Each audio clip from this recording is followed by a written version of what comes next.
everyone, welcome to Poisonous People. Today I'm going to be talking all about undue influence. Now for some of you that's a brand new term, hence the video.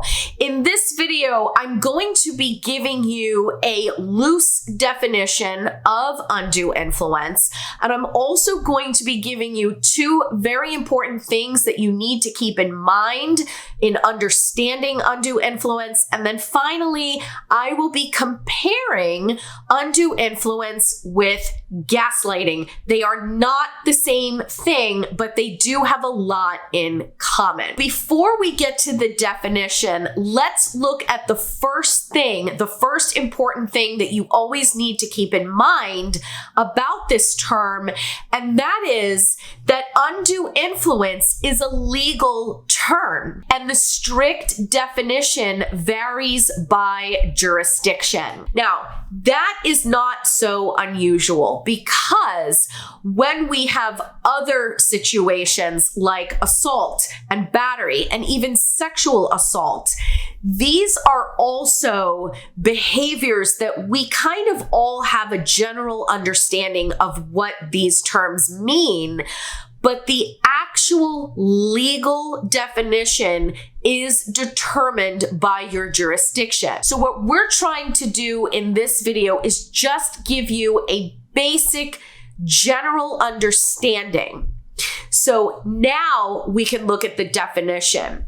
And the definition, there's many definitions out there, but the one that I've chosen to go with for today is undue influence is a psychological process by which a person's free will and judgment is supplanted by that of another. Another way we can look at this in simple terms is that undue influence is when somebody does something that they ordinarily would never do in the absence of persuasion. There's lots of different types of persuasion, and many times when we persuade somebody to do something, they were going to do it anyway, right? Or they typically would engage in that behavior anyway. Probably knew they shouldn't have, but they kind of buckled under the pressure. That is not what I would call undue influence. The classic example of undue influence is when somebody is mentally incapacitated, and that usually comes with old age. And somebody steps in, it could be a caretaker, it could be an attorney, a nurse, anybody convinces that elderly person to make decisions that they ordinarily wouldn't do. That elderly person might decide to enter a nursing home and sell off all their belongings and put this one person in charge of managing their estate. The person who ultimately gets control of their estate has somehow convinced them to let them control everything. The second most important thing that you need to understand about undue influence is when we're talking about undue influence, we are talking about a process to gain control of somebody's decision making. That could include lying. That could include putting the person under duress. It could be coercion. It could also be gaslighting. And I have made it no secret that I subscribe to the old school definition of gaslighting. I believe that gaslighting is a process. When you start to break down gaslighting into these individual single events, a lot more confusion arises. So we have people that can't tell the difference between a normal disagreement and gaslighting. We have people that can't tell the difference between good old-fashioned lying and gaslighting. Why? Because the process, the element of process is missing. So it's my opinion that both undue influence and gaslighting are a process. So now that brings me to the third and final important thing that I want to discuss when it comes to undue influence, and that is the similarities and differences between undue influence and gaslighting.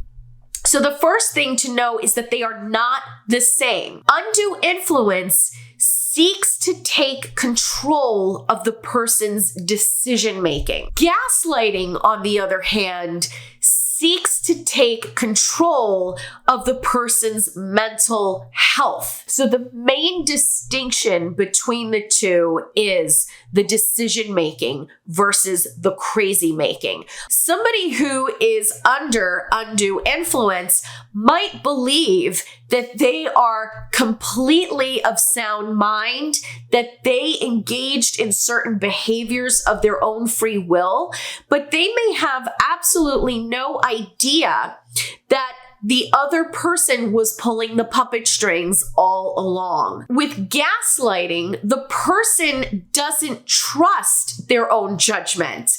They can't even remember if this is what was said or something else, or if this is what we agreed to or not. I might use gaslighting to achieve the goal of undue influence. If I convince you that you're mentally unwell, if I convince you first that you can't trust your own judgment, then you might decide to leave all the decision making to me. And that is where I can achieve undue influence. In the movie Gaslight, this is exactly what was happening. So Gregory was trying to convince Paula that she was losing her mind so that he could make a decision for her. And that was to have her committed to a mental institution. So this way he could control her estate. So while the film is called Gaslight, it is a film about undue influence at the same time. Some of the controlling tactics that are used in undue influence also happen in gaslighting. In my opinion, the biggest one is isolation. When we isolate a victim, we cut that person off from other people. And essentially what we're trying to do is cut them off from their four sources of knowledge. So if I isolate you, I'm able to gaslight you or unduly influence you because your only source of knowledge is me and what I say. And if I do a really good job of getting you to trust me, I'm going to be more successful. So trust is another tactic that both of these types of abuse have in common. I may have over-focused on the legal aspect of undue influence in this video because it is a legal term, but it's important to know that the legal examples are not the only examples of undue influence.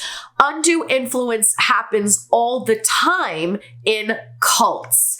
The idea that somebody would join a cult is erroneous. Nobody would join a cult. Nobody wakes up and says, I think I'll join a cult today.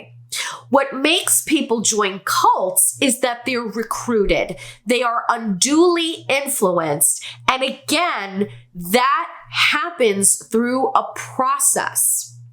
So that's another example of how undue influence might pop up. It's not just going to happen in a legal scenario. And the reason I've decided to talk a little bit about undue influence briefly in this video is because undue influence is a major facet of my definition of what a cult is. And that is the topic of the next video. I'm Jen Guerriero, and this is Poisonous People. Thanks for watching.